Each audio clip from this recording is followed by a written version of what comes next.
আজি 31 মে দিনা সমগ্ৰ বিশ্বই পালন কৰে বিশ্ব ধপাত বিৰোধী দিৱস। সমগ্ৰ বিশ্বৰ লগতে গুৱাহাটীতো বিভিন্ন কাৰ্যসূচীৰে ধপাত বিৰোধী দিৱস পালন কৰা হৈছে। গুৱাহাটীৰ দীঘলী পুখুৰী পাৰত ৰাজ্যৰ স্বাস্থ্য বিভাগৰ উদ্যোগত অনুষ্ঠিত অনুষ্ঠানত ধপাতৰ বিৰুদ্ধে স্বাক্ষৰ অভিযান চলোৱাৰ লগতে কণ কণ ল'ৰা ছোৱালীয়ে এখনি ধপাত বিৰোধী নাটকো মঞ্চস্থ কৰে। সাধাৰণ ৰাইজৰ লগতে ধপাত বিৰোধী স্বাক্ষৰ অভিযানত অংশ লয় জনপ্ৰিয় অভিনেতা দীনেশ দাস, বীণা বাৰুৱাতী, ভ্ৰান্তি মেধি, বৰ্ণালী পূজাৰী, প্ৰাজ্ঞ পাৰমিতা আদি চেলিব্ৰিটিয়ে। অনুষ্ঠানটোৰ বিষয়ে স্বাস্থ্য সঞ্চালকৰ নডেল অফিচাৰ অৰুন্ধতী ডেকাই কয়, আজি বিশ্ব ধপাত বিৰোধী দিৱস। এই দিৱস উপলক্ষে গুৱাহাটী দীঘলী পুখুৰীৰ পাৰত এতিয়া অনুষ্ঠানৰ আয়োজন কৰা হৈছে স্বাক্ষৰ অভিযান। এই অনুষ্ঠানৰ বিষয়ে আমি এতিয়া জানিম অৰুন্ধতী বাইদেউৰ পৰা। বাইদেউ, এই অনুষ্ঠানটো আপোনালোকে কিয় আয়োজন কৰিছে আৰু মানে ধপাতৰ ওপৰত কিয় কৰ বৃদ্ধি কৰাৰ কথা কৈছে?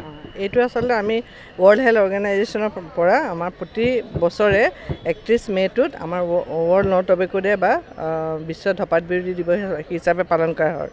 আৰু এই বছৰ যিটো বাণী থিমটো হৈছে ৰেইজ টেক্সেছ অন টবেকো। তাৰমানে টবেকো প্ৰডাক্টবিলাকৰ যিকোনো প্ৰডাক্টৰ দামটো বা কৰটো বৃদ্ধি কৰিলে ষ্টাডিৰ পৰা দেখা গৈছে, বহুত সমীক্ষাৰ পৰা দেখা গৈছে যে যেতিয়া কৰটো বৃদ্ধি হয় মানুহৰ ইউজটো বা কনজামশ্যনটো কমি যায়। গতিকে সেইটো আমাৰ এটা থিম লৈছে। প্ৰতি বছৰে বেলেগ বেলেগ থিম থাকে আৰু সেই দিৱসৰ লগত সংগতি ৰাখি আমি আমাৰ কামৰূপ মহানগৰ জিলা ধপাত নিয়ন্ত্ৰণ কক্ষ আৰু বহুতো আমাৰ নন গভৰ্ণমেণ্ট অৰ্গেনাইজেশ্যন এনেকৈ মিলি পেলাই আমি ইয়াত এটা প্ৰথম হ'ল আমি স্বাক্ষৰ অভিযান এটা কৰিম, তাৰপিছত আমি সজাগতা কৰিম, এখন ড্ৰামা হ'ব, তাৰপিছত আমাৰ যিখিনি ডিগনিটাৰিজ থাকিব তেওঁলোকে ক'ব, আমাৰ চেলিব্ৰিটি আহিছে, আমাৰ চিনেমা জগতৰ বহুতখিনি আমাৰ আহিছে কলা কুশলী, তেওঁলোকে মেছেজ দিব আমাৰ যিখিনি ইয়াতে গোট খাব ল'ৰা ছোৱালী গোটেইখিনি।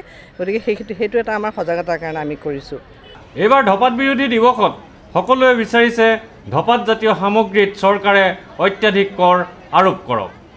অৰ্থাৎ সকলোৱে একেমুখে কৈছে raise taxes on tobacco. Video' journalist Sushant দাসৰ সৈতে অমৰদীপ গগৈ, চেণ্টিনেল নিউজ, গুৱাহাটী।